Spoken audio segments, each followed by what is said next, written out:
다시 자라기 시작. 22절 한번 같이 읽어볼까요? 22절입니다. 그의 머리털이 밀린 후에 다시 자라기 시작하니라. 다시 자라기 시작하니라. 오늘 좀 이 말씀으로 이 삼손이 어떻게 살다가 갔는지 좀 살펴보겠습니다. 우리가 9월부터 지금 계속 이어서 지금 말씀하는 게 뭐냐면 서두에 0이냐 6이냐. 우리끼리는 그런 거를 잘 분별하는 기준이 너무 이제 주관적이라는 거죠. 그래서 기도 많이 하는 사람은 우리는 뭐라고 그래요? 아, 그 사람은 참 영적이다. 근데 좀 신앙생활에 열심히 안 하고 게을리하면 세속적이다. 이렇게 주관적으로 본다는 거죠. 그러니까 그건 내 입장에서 보는 거예요. 나보다 많이 하는 사람, 나보다 덜 하는 사람. 다시 이야기하면 영적이냐 세속적이냐가 되는 거죠. 그런데 이 기준은 딱 하나밖에 없어요. 하나님 편에서는 사람의 모든 행위를 둘러본다는 거예요. 하나님 편에서. 0이냐 6이냐 영적이냐 세속적이냐. 그러니까 우리가 생각하는 종교 행위를 야, 이 사람 참 영적으로 살아간다. 그건 우리가 보는 관점이죠. 그래서 우리 기독교만 신앙생활을 하는 게 아니죠. 종교생활을. 그래서 한 예로 말씀드린 게 뭐냐면 절간에 가서 3,000배를 했다. 대단히 영적인 건가? 그렇게 볼 수 없다는 거죠. 그냥 한 10번만 해도 막 무릎에서 뚝뚝 관절에서 무슨 소리가 나고 허리 아프고 아유 나는 힘들어서 뭐 10번은 뭐 1,000번은 커녕 10번도 못. 그럼 나는 세속적이 되고 아니면 그거를 3,000배 한 사람은 영적인 거냐? 그럴 수 없다는 얘기죠. 세속적이나 영적이나 하나님은 뭘로 보냐면 하나님의 보시는 관점은 여기 지금 20절을 마지막에 보면 이런 말씀이 있어요. 삼손이 어떤 폼을 잡습니다. 그러니까 이제 들릴라가 와 블레셋이 들이닥쳤다 하니까 삼손이 와 하고 손에 힘을 넣었는데 여호와께서 이미 자기를 떠나신 줄을 깨닫지 못하고. 그러니까 영적이냐 세속적이냐의 기준은 뭐냐면 하나님이 지금 임하셨느냐 떠나셨느냐 이렇게 되는 거예요. 계시록 2장 3장에 보면 아시아 7교회가 나오는데 그 교회 중에 제일 크고 부자고 잘 사는 데가 라오디게아 교회예요. 근데 라오디게아 교회를 향해서 이렇게 말씀해요. 너는 벌거벗었다, 가난하다, 눈멀었다. 그럼 자칭 자기들은 뭐라고 얘기한 줄 알았어? 나는 부자라, 부족한 게 없다. 근데 하나님이 볼 때 넌 벌거벗었어. 넌 가난해. 넌 아무것도 못 보잖아. 왜요? 하나님이 이미 라오디게아 교회를 떠났단 말이죠. 그래서 여러분 계시록 3장 20절에 그런 성화가 있어요. 볼지어다 내가 문 밖에 서서 두드리노니. 왜 두드리냔 말이에요. 이미 그들을 떠난 상태거든요.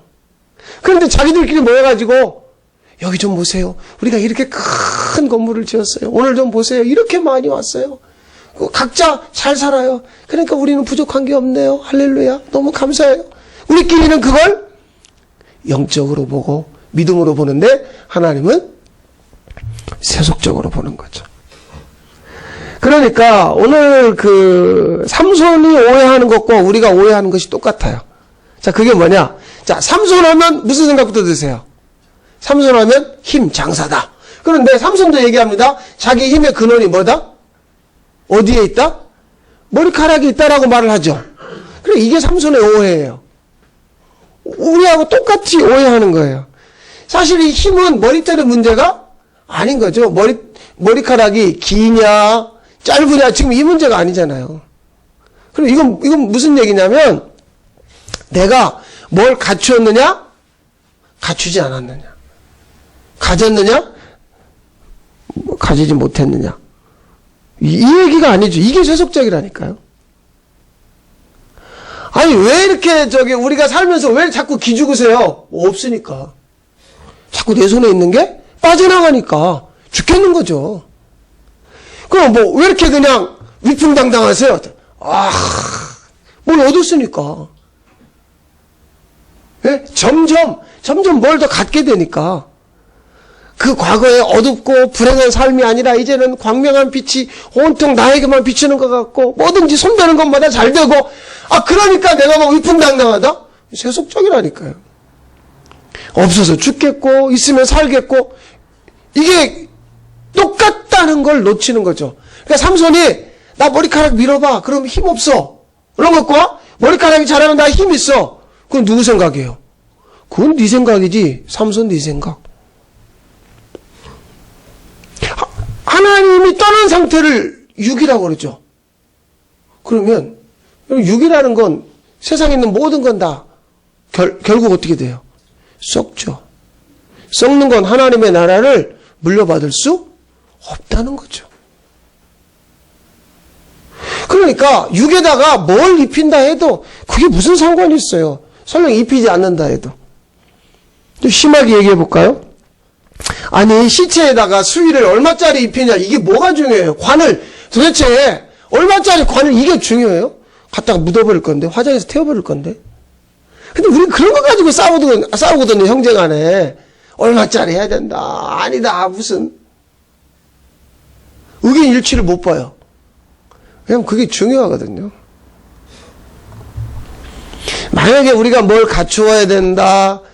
갖추지 않아도 된다. 이렇게 막 이런 거에 그 육에 매이기 시작하면 사실 여기서 지금 제가 매인다는 표현을 썼어요. 세속적인 경우는 이미 내가 어떤 거에 매여버려요. 매였기 때문에 결단을 못하는 거죠. 매였기 때문에 이건 죽도 밥도 안 되는 거고 어정쩡한 거고 앞으로도 못 가고 뒤로도 못 가고 그냥 사는 게 죽을 맛인 거죠. 매였기 때문에. 그게 바로 얼마짜리 수의를 입히느냐 얼마짜리 관을 하느냐 뭐 이 얘기예요. 세속적이라는 건 나를 다스리는 법이 죄와 사망의 법이죠. 영적이라는 건 뭐예요? 생명의 성령의 법이죠. 그러니까 이 차이는 뭐냐? 죄와 사망의 법에 매여 있는 사람은 계속 뭔가에 묶여요. 갇히는 거죠. 그런데 생명의 성령의 법에서는 그 묶인 것을 풀어주죠.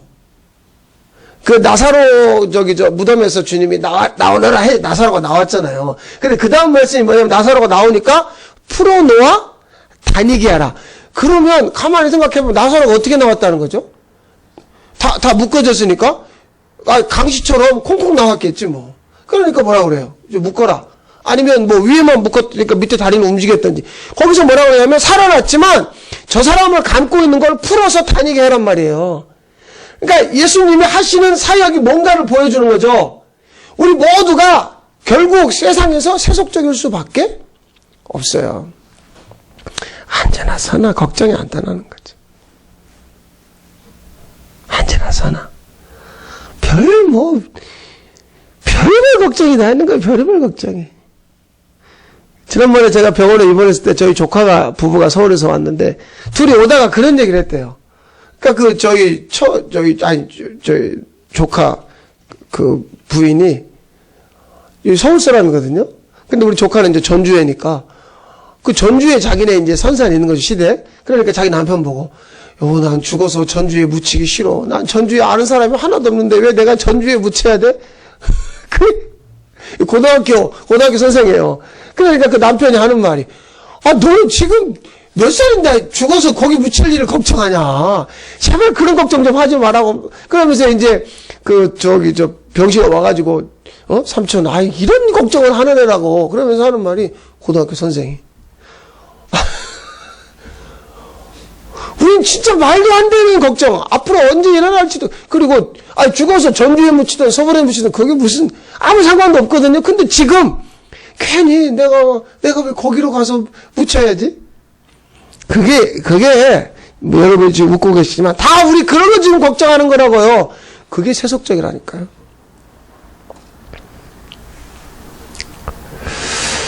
오늘 그 22절에 머리털이 다시 자라기 시작한다. 머리털이 다시 자란다는 건 뭐냐면 말씀이 끊어지지 않고 이어져 간다는 얘기예요. 그러니까 어느 순간에 말씀이 뚝 끊어진 줄 알았어요. 그런데 말씀이 다시 이어지기 시작한다는 거죠. 그러니까 말씀이 이어지면 말씀이 이어진다. 그러니까 말씀이 들려지고 약속의 말씀이 주어지고 그 말씀이 계속해서 이어진다. 그러면 나타나는 현상이 하나 있어요. 28절입니다. 다시 머리털이 자라기 시작하니까 말씀이 이어지니까 삼손이 28절 다시 뭐 하기 시작해요? 기도하기 시작해요. 그러니까 뭐가 터져버려요? 기도가 터지는 거죠. 이건 터진 기도예요. 기도가 터져버리는 거예요. 그러니까 요 28절 이전에 들릴라하고 그냥 깨가 쏟아지고 살 것 같고 아주 그냥 좋아 죽겠을 때 삼손에게 기도가 터지질 않죠. 기도는 말이에요. 터지는 거예요. 어떻게 그가 다시 기도하게 되는가? 하나님이 임하면 기도하게 되는 거죠. 그래서 예수님이 그런 기도하거든요. 기도에 대해서 그 이방인처럼 말을 좀 많이 하지 마. 한 소리 또 하고 또 하고 뭐 하지 말아라? 중언부언하지 마. 너희는 말을 많이 해야 아버지가 들을 줄 알잖아. 그거는 왜 그러느냐? 내 편에서 기도를 시작한다 그래요. 내가 지금 필요한 게 있고 원하는 게 있고 가져야 되고 해결해야 되고 문제가 있으니까 막 기도하는 거예요. 이건 기도가 터지는 게 아니라 뭐냐면 내가 막 파고 들어가는 거죠. 그런데 하나님 편에서는 터뜨리는 거죠. 그거 생각해 보세요. 그 모세가 광야에서 막 이스라엘이 목말라 죽겠다고 하니까 반석을 지팡이를 치니까 반석에서 물이 어떻게 터진단 말이에요. 이게 상식적으로 가능하세요? 지팡이 가지고 하니까 여기서 터져요? 아니 무슨 드릴이에요? 근데 그건 뭐냐면 하나님은 터뜨릴 준비가 돼 있는 거예요. 하나님 편에서는 준비가 돼 있는 거죠. 기도는 터지는 거라고요. 하나님이 임하니까 기도가 터져버리는 거죠. 그런데 이 기도가 무슨 기도냐면 28절에 이렇게 기도해서 결국 응답으로 블레셋 사람들이 3,000명 이상 죽었죠. 자, 그런데 문제는 누구도 죽었어요. 삼손도 죽었죠. 그러니까 이 기도가 터져버리면 그 기도를 주워 담을 수 없어요. 사람들이 흔히 그런 경우 있죠. 하나님 이렇게 해주시면 내가 이렇게 하겠습니다. 무슨 기도예요? 서원 기도. 서원 기도 이제 이루어지고 나면 마음이 바뀌거든요. 그러니까 주워 담으려고 해요. 근데 내 편에서 시작된 기도는요, 주워 담고 싶은 거예요. 그런데 기도가 터지게 되면 내가 지금 무슨 얘기 했는지 터져놓고 보니까 이렇게 다 죽으면 나도 죽는데? 그럼 주워 담을 수 없는 거예요. 그런데 그 기도로 인해서 내가 본래 세상에 왔을 때의 사명이 이루어지는 거죠. 그러니까 응답은 기도의 시작도 하나님이 터뜨리는 거고 응답도 하나님이 하시는 거예요. 그것을 삼손의 일생에서는 뭐라고 표현하느냐? 주의 영이라고 그래요. 자, 이제 좀 영적인 것과 세속적인 것을 정리해 볼게요. 내가 내 인생을 끌고 가면 세속적이죠. 가장 일반적인 현상이에요. 그런데 내가 생각하지 않은 때에 주의 영이 임하고 말씀이 들려지면서 말씀이 나를 이끌어 간다면 내가 죽는다고 해도 그건 영적이 되는 거예요.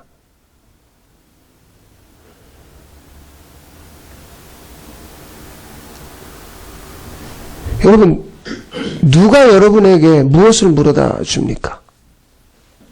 다시 말씀드려요. 누구 입에서 나오는 것으로 사냔 말이에요. 그 방주에서, 노아의 방주에서 비둘기가 물고 온 것으로 그 방주 안에 있는 사람들이 살게 된 거예요. 광야에서 40년 만나주시면서 처음부터 결론은 뭐였냐면 사람은 떡으로 사는 게 아니라 하나님의 입에서 나오는 말씀으로 산다. 그런데 우리가 사는 세속적인 삶은 뭐냐? 자꾸 누가 했던 그 말이 내 속을 뒤집어 놔. 그러면 나는 그 사람 입에서 나오는 말로 사는 거죠.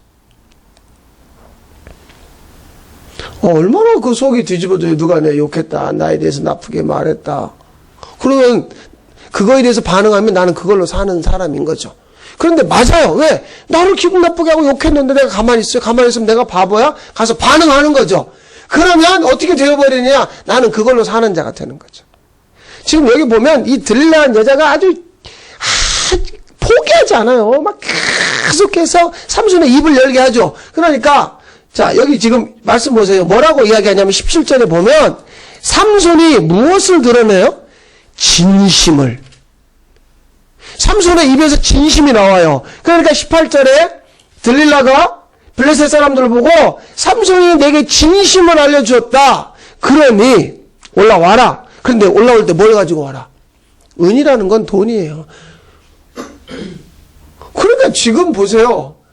삼손 자기 입에서 나오는 걸로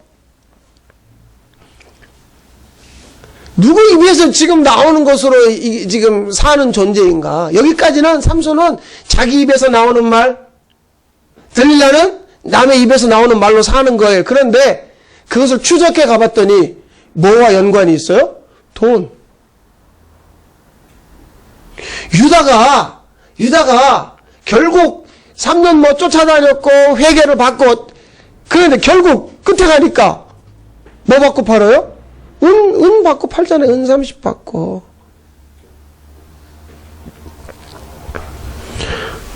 그러면 기도가 터지면 기도하게 하신 주의 영이 이끌어 가신단 말이에요. 그분의 입에서 나오는 그 말씀이 들려지니까 그 말씀이 뚝뚝 끊어지지 않고 말씀이 끌고 가는 거예요. 그게 말씀으로 사는 거예요. 그러니까 90살 먹은 사라가 임신했다. 그런데 임신하기 전에 뭐가 주어져요? 약속의 말씀이 주어지는 거죠. 로마서 9장에 보면. 그러니까 이 세계가 언약의 세계란 말이에요. 근데 우리가 언약 밖의 세계는 뭐예요? 다른 사람의 입에서 나오는 말씀. 요새 텔레비 이 채널이 얼마나 많아졌어요. 근데 진짜 그냥 사람들이 쉴 수 없이 떠들어댄다. 그럼 떠들어대는 말에 우리가 또 막 계속 들어요. 어쨌다더라 저쨌다더라. 세속적인 거죠. 세속적이라는 건 언약 밖에 있다는 거예요. 그러니까 누가 무엇을 물어다 주는가, 누구 입에서 나오는 것으로 사는가. 그저 할머니들한테 애들 맡긴 며느리들이 한 번씩 기겁하는 게 할머니가 막 조금 하다가 애들 입에 넣어주잖아요. 그럼 막 그냥 어머니 막 그 더러운 것을 막 와 참 진짜 우리가 사는 건 사람 입에서 사람으로 전달되어지는 거에 대해서 나는 깨끗하다고 하지만 나 아닌 다른 사람은 다 더럽다고 생각하는 거죠. 사실 그게 세속적인 거예요.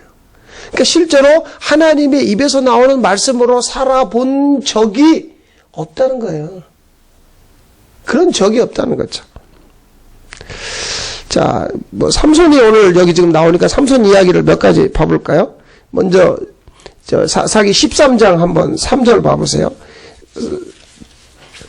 13장 3절에 보면 삼손이 어떻게 세상에 왔는가? 13장 그 3절에 보면 여호와의 사자가 그 여인에게 삼손의 엄마가 누군지는 모르겠어요. 그 아빠 이름은 마노아예요. 그 여인에게 나타나서 그러니까 하나님의 사자가 나타나서 수태고지를 합니다. 본래 이 여자가 임신을 못했는데 이제 임신하여 몰라요? 아들을 낳아요. 그러니까 삼손은 자기 의지와 관계없이 부모의 의지와 관계없이 출생한 거죠. 본래 임신하지 못하던 여자에게 그러니까 이미 결론이 났어요. 여기도 결론이 났다고요. 애기 못 낳는 자로. 그런데 그 천사가 수태고지 해가지고 애를 낳을 것이다. 그러니까 부모의 의지와 그 다음에 삼손 자신의 의지와 관계없이 세상에 왔다는 거죠. 이게 가장 그 언약 안에서 이걸 받아들이는 게 가장 일반적인 거예요. 우리가 생각할 때 우리는 부모에 의해서 왔다라고 생각하지만 언약 안에서는 여러분 다 임신하지 못하는 사람이라니까요. 그러니까 나의 의지와 관계없이 세상에 왔어요. 이런 얘기 몇 번 드렸잖아요. 북한에서 굶주림에 사는 사람들이 거기 원에서 태어난 사람이 아무도 없다는 거죠. 그냥 우리는 남쪽에 산다? 우리의 의지와 관계? 없다는 거죠. 그러니까 그건 무슨 얘기예요? 그럼 하나님이 결정하셨다. 자, 두 번째. 그러면 삼손의 힘의 근원이 뭐냐는 거죠. 무엇이 그를 움직이는가? 삼손의 삶의 원동력. 13장 마지막 절 25절 봐보세요. 마지막 25절에 보면 이렇게 돼 있죠. 이제 삼손이 자라요. 자라니까 소라와 에스다올 사이에 마하네단에서 여호와의 영이 그를 삼손을 뭐하기? 움직이기 시작하셨더라. 그런데 24절 마지막 이렇게 얘기합니다. 삼손이라 아들을 낳아 삼손이라 하니라. 그 아이가 자라매 여호와께서 그에게 뭘 주세요? 복을 주셨다. 그러니까 여호와가 주신 복과 여호와의 영이 그를 움직인 것과 똑같다는 얘기예요. 복은 하나님이 임한 것이고 복을 받으면 하나님이 그를 움직이게 한다는 거죠. 그러니까 삼손의 삶의 원동력, 삶의 근원은 뭐냐? 여호와의 영이죠. 그럼 여기서 어떤 결론이 나요? 머리카락이? 아니, 머리카락은 하나의 증표란 말이에요. 여호와께서 삼손 엄마 보고, 야, 죽을 때까지 머리 자르지 말아라. 포도에 관련된 건 먹지 말아라. 그 다음에 사람이건 짐승이건 죽은 것은 만지지 말아라. 나시린이라고 하는 구별된 3가지. 근데 이게 이제 사실은 예수님하고 연관이 있는 거예요. 근데 지금은 뭐 그 얘기를 하는 게 아니기 때문에. 자, 그러니까 삼손도 우리도 잘못 생각하는 게 나의 힘의 근원, 나의 출발점, 내 원동력, 어느 때 막 생기가 발랄한가? 어느 때 그냥 죽을 상인가? 나로부터 뭔가 주어지고, 나로부터 뭔가 취득하고, 나로부터 뭔가 얻어지면 난 정말 살 것 같거든요. 하나님의 복을 받은 것 같아요. 지난주 주초에 어른들 많이 모시고 설악산 갔었는데 단풍이 전혀 안 들었어요. 그러니까 같이 갔다 왔던 사모님이 이건 사기라고, 방송에 뭐 지금 설악산이 절정이라고 막 그러는 거예요. 저보고 보라고. 그러니까 이쪽에 내설악 쪽은 시퍼렇거든요. 지난주에. 그러니까 막 세상에 무슨 빨간색은 볼 수도 없고 노란색도 없어요. 그러니까 막 이거 텔레비 다 사기꾼이라고 막 그러는 거예요. 당신이 갔는데 단풍이 안 들었다 그 말이거든. 알아들어요? 내가 갔을 때 쫙 멋있게 말이죠. 와. 내가 다른 사람을 움직이려고 하는 거예요. 여러분 보세요. 사람들이 언제 여러분에게 달라붙던가요? 뭐 있을 때? 대답해 보세요. 뭐 있을 때? 돈 있을 때지. 예? 여자들 젊을 때, 이쁠 때, 쓸만할 때 달라들죠. 다 늙어서 쭈글쭈글한데 혹시 모르지 또 정신 나간 남자가 달라붙을 수도 있지만 내가 괜찮을 때예요. 나도 그렇게 생각하고 남도 나를 그렇게 보는 거예요. 그런데 여기 지금 삼손에게 복이 임했다? 여호와의 영이 그를 움직이기 시작한다? 놀랍지 않아요? 근데 삼손 입에서 뭐라 그래요? 내 머리카락 밀면 돼. 엉뚱한 소리 하는 거죠. 또 하나는 삼손의 생각과 우리의 생각의 차이를 좀 더 분명하게 보면 16장 17절에 우리가 아까 봤던 것처럼 삼손은 뭐라고 그랬냐면 내 머리 위에는 삭도를 대지 아니하였나니 내 머리가 밀리면 내게서 뭐가 떠나요? 힘이 떠나고 내 머리가 밀리면 힘이 떠나고 나는 약해진다. 보통 사람처럼 된다. 그런데 20절 보세요. 응? 마지막에 이미 누가 자기를 떠나버렸어요? 여호와가 떠나버렸죠. 그런 줄도 모르고 폼 잡는 거예요. 그래서 삼손이나 우리나 늘 폼만 잡는 거지, 폼만. 예? 옛날에 우리 집에 뭐 있었다? 금송아지 있었다. 99칸에 살았다. 맨 그 얘기, 폼 잡고 사는 거예요. 이미 그분이 나를 떠나버린 건 눈치채지 못하고. 자, 그러면 머리털이 다시 자란다고 하는 건 어떤 의미인가? 자, 삼손이 자라게 한 것이 아니죠. 그렇죠. 그러니까 다시 무엇이 시작된다는 건 나로부터 되어지는 게 아니라는 거예요. 자, 또 하나. 머리털에서 힘이 나오는 것이 아니라는 거죠. 다시 말하면 예수는 나의 힘이요. 그 얘기예요, 지금. 그냥 머리털을 누가 자라게 한다는 거예요? 주님이 자라게 한다는 거죠. 그걸 지금 삼손을 통해서 우리에게 보여주는 거예요. 여러분 봐보세요. 다시 누군가에게 임하시어 다시 자라게 하신다. 그럼 하나님은 지금 그 일을 하고 계시다는 거예요. 그걸 믿는 거죠. 빡빡 밀었으면 다시 자라는 게 맞는 거 아닌가요? 맞아요. 맞는데 내가 이전에 머리가 길었을 때는 몰랐는데 확 잘라져가지고 내가 아무것도 없는 자, 이 연약한 자, 힘없는 자가 됐는데 이게 다시 자라더란 말이에요. 나에게 무엇이 다시 주어지더란 말이죠. 그때 이 힘이라는 건 뭐가 다시 나에게 주어진다는 건 여태까지는 내가 막 열심히 하면 되는 줄 알았는데 이건 하나님으로부터 주어지는 거구나. 그러니까 내가 믿는 하나님은 지금 이 순간에도 또 다른 누군가에게 임하셔서 그를 다시 자라게 하고 일어나게 하시는 일을 하시는 분이다. 그걸 믿는 거죠. 그런데 덜프덕 주여 나에게 그게 아니라니까요. 그러니까 그걸 주장할 수 없어요. 그러니까 삼손이 이 기도하는 거예요. 하나님 한 번만 나를 살려주십시오. 이 기도했어요? 아니죠. 내가 죽어도 관계없습니다.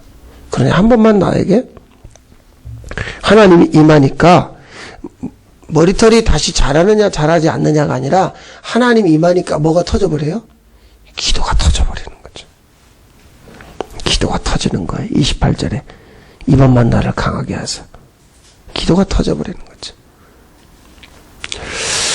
그 성경에요. 한 번만 더 기도한 사람들이 그래서 제 짧은 지식에서 5사람을 찾아봤어요. 제가 쭉 설명해 드릴게요. 들어보세요. 창세기 18장 32절에 보면 아브라함이 소돔 고모라 그 심판하신다고 하니까 쭉쭉 5번 기도하죠. 50명, 45명, 40명, 30명, 20명 했다가 마지막에 하나님 내가 한 번만 더 기도하겠습니다. 의인 10명 있으면 어떻게 하시렵니까? 그 기도에 하나님이 좋다. 의인 10명 있으면 내가 살려주마. 근데 결국은 어떻게 됐어요? 다 망하고 하나님이 아브라함을 생각해서 그의 조카 롯만 빼냈죠. 한 번만 더 기도한다고 그래요. 그러니까 이 기도가 아브라함으로부터 시작된 기도가 아니라는 거죠. 그러니까 포기하지 않고 기도가 계속 터지잖아요. 자, 또 하나 있어요. 신명기 3장 25절에 보면 모세가 구하옵나니 나 저기 가나안 들어가게 해주세요. 여기서 구하옵나니라는 건 그 전에 신명기 1장에 보면 하나님이 너는 못 들어가. 모세가 그 얘기예요. 니들이 그때 40일 정탐한 다음에 그렇게 떠들어가지고 니들 때문에 나도 못 들어가게 됐다. 그래서 하나님이 모세 넌 못 들어가. 여호수아가 들어간다. 결론 내니까 모세가 가만히 있질 않아요. 구하옵나니 하나님 나 들어가게 해주세요. 그러니까 응답이 이렇게 와요. 이 일로 다시 내게 말하지 말라. 그만해. 그러니까 모세도 어떤 결론 난 상황에서 한 번 더 기도하게 되는 거죠. 자, 그 다음 오늘 삼손 구하옵나니. 그 다음 예수님이요. 마태복음 26장 42절에 보면 다시 두 번째 기도합니다. 이 잔이 내게서 지나갈 수 없거든 아버지 뜻대로 해주십시오. 한 번 기도하고 마는 게 아니라 두 번째 기도하는 거예요. 한 번 더 기도합니다. 이 십자가의 잔을 내가 피할 수 없거든 아버지 뜻대로 하십시오. 마지막 5번째 고린도후서 12장 7절에 보면 바울의 기도가 있어요. 바울이요 3층천을 갔다 왔다 뭐 굉장하다 하니까 고린도후서 12장 7절에 내 육체에 가시 곧 사탄의 사자를 주셨으니. 그래서 막 이게 이제 바울이 어떤 병이 있었던 것 같아요. 막 찔림을 받는 거죠. 아픈 거죠. 그래서 그가 8절에 내가 3번째 주께 간구합니다. 그러니까 9절에 내 은혜가 너한테 족하니 그만해라. 네가 약할 때 강해지는 거야. 바울도 자기 아픈 것 가지고 3번이나 기도하는 거예요. 자, 그런데 이 5명의 기도가 다 뭐와 관련이 있느냐? 죽음과 관련이 있어요. 결국엔 소돔은 다 죽었죠? 모세 광야에서 죽었어요. 삼손 블레셋과 함께 죽었어요. 예수님 십자가에서 결국 죽었어요. 남들 병을 다 고쳐준 바울, 오죽하면 바울의 손수건만 가지고 와도 귀신이 떠났거든요. 그런데 바울은 도리 자기가 병 걸려가지고 평생 죽을 것 같은 거야. 이게 다 죽음과 관련이 있는 거죠. 자, 이건 무슨 얘기냐면, 여러분, 로마서 14장 8절 한번 찾아볼까요? 하나님의 영이 임한 사람들이, 로마서 14장 8절, 하나님의 영이 임한 사람에게는 어떤 공통점이 있냐면, 이게 있는 거죠. 로마서 14장 8절. 자, 읽어볼까요? 로마서 14장 8절. 시작. 우리가 살아도 주를 위하여 살고 죽어도 주를 위하여 죽나니 그러므로 사나 죽으나 우리가 사나 죽으나 똑같다는 말이에요. 나는 그러니까 더 이상 내가 살려고, 내가 내 머리털 다시 자라게 하려고 내가 애쓰지 않는다는 거죠. 사나 죽으나 내가 주인이 아니기 때문에 이미 끝난 인생이에요. 그러니까 큰 문제가 없어요. 막 자기가 죽든지 자기 몸에 질병이 있든지 뭐 그렇게 그건 중요한 게 아니죠. 어제 파송 예배 드렸는데 우리가 선교라고 하면 이런 결론을 냈거든요. 선교가 가서 무슨 선교사가 돼가지고 현지에 가서 무슨 대단한 일을 한다 안 한다, 이건 이제 그건 말도 안 되는 이야기고, 우리가 내린 어떤 일종의 이제 우리가 내렸다고 한 말이 좀 그렇지만 선교는 이거다. 가서 사는 거다. 그냥 가서 사는 거예요. 그냥 그 사람들과 함께 사는 거죠. 가서 무슨 뭐 데려다가 교육시키고 뭐 개척하고 이런 게 아니라, 사업하는 게 아니라 그냥 사는 거다. 그러니까 사는 거는 좋은 거죠. 근데 제가 어제 파송 예배 드리기 전에 어떤 자매한테 어떤 마음으로 가십니까? 물어봤더니 십자가의 죽으심이 실제일 것 같습니다. 죽음을 얘기하더라고요. 그러니까 보세요. 사는 거나 죽는 거는 매한가지예요. 어제 초반에 눈물바다였어요. 부모 형제 다 와가지고 기도하는 사람 기도하다가 울고, 또 특송하는데 자기들끼리 특송하다가 또 울고, 이건 뭐 내가 설교를 해야 되는데, 그래가지고 그런 얘기를 했죠. 아니, 부모님에 의해서 원하지 않는 남자한테 시집 가야 되는 마음으로 선교 가는 것처럼 울지 말라고. 짜증난다고 그러지 마라. 그랬더니 그 울음이 그거예요. 그러니까 이것도 지들대로 왜 울어? 하여튼 어제 분위기가 완전히 처음에 초장에 아주, 그러니까 원하지 않는 결혼을 하는 그런 거 있잖아요. 막 팔려가는 것처럼. 그때서야 진정이 되더라고. 근데 그 사람들 안에는, 떠나가는 사람들 안에는 이미 어떤 결론이 있냐면, 여기서 사나 거기서 사나 별 문제가 아닌 거죠. 사나 죽으나 이미 자기 게 아니에요. 소유가 이미. 그러니까 부모는 앉아서 어떤 생각하는 거예요. 그 먼 데로 자식을 보내야 되나? 깜빡하고 있는 거죠. 그게 왜? 내가 차마 그 얘기를 못했어요. 어제 그분들한테. 왜 그게 당신 자식이냐고. 이 말을 차마 못하겠더라고. 울고 있는데. 왜? 삼손이나 우리처럼 오해하는 거죠. 오해하는 거예요. 대단한 오해를 하는 거죠. 자기 거라고. 힘이 자기에서 나와요? 오해하는 거잖아요. 그런데 여러분, 무엇이 우리 내면에서 다시 자라기 시작하는지 확인해 보세요. 세속적인 것일 수도 있고 영적인 것일 수도 있어요. 만약에 우리 안에서 영적인 것이 자란다면 뭐가 터져요? 기도가 터져요. 세속적인 것이 자란다면 내가 다시 잘해보리라. 내가 다시 뭔가 살아보리라. 그게 터지면 사실은 세속적인 것의 중심에는 계산이 있어요. 계속 머릿속에서 뭔가를 계산해요. 그 계산에 내가 도리어 묶여버리죠. 분명한 건 뭐냐? 하나님은 그분의 계획대로 오늘도 누군가에게 임하시어 다시 자라게 하시는 그 일을 하신다는 것이에요. 그것을 믿으시기 바랍니다. 기도하십시다. 사나 죽으나 우리가 주의 것이로다. 맞습니다. 끝까지 우리의 것으로, 우리로 살지 않게 하시고 주님으로 살 수 있도록 우리에게 임하시어 우리 내면에서 주님이 자라나고, 그래서 우리 삶에서 여태 할 수 없었던 그 기도가 터지게 해 주시옵소서. 예수님의 이름으로 기도합니다. 아멘.